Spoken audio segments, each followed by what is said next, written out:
ว่าเขามีผัวแถมยังมีลูกอยู่กิน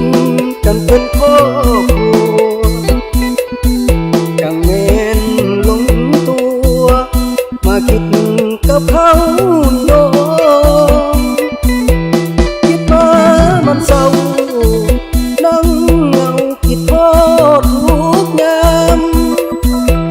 ผู้ใดก็ถามว่าเฮา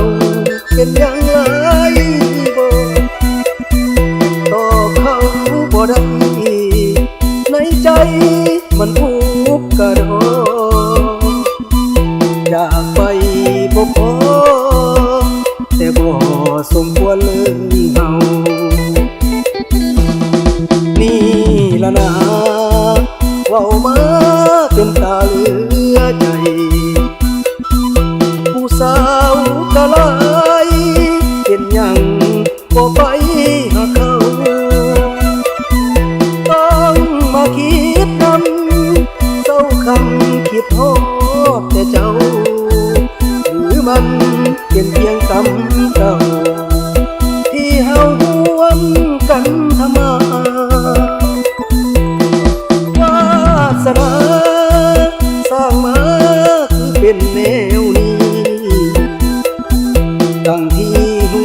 ดีว่ามันเป็นไปบ่ได้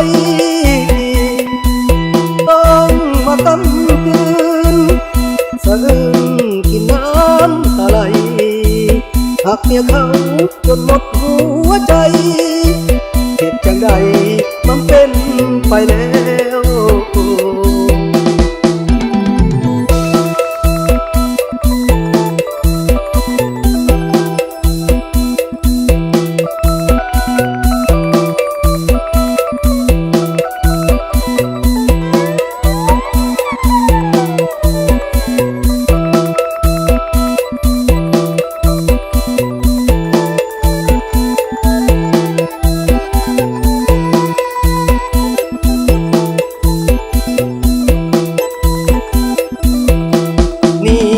ละนะ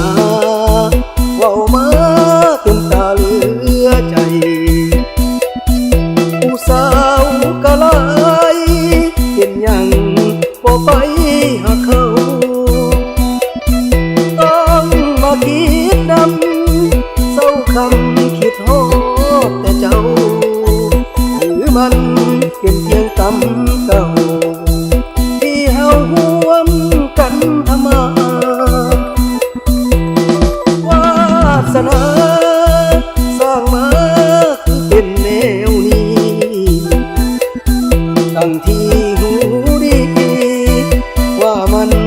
เป็นไปบ่ได้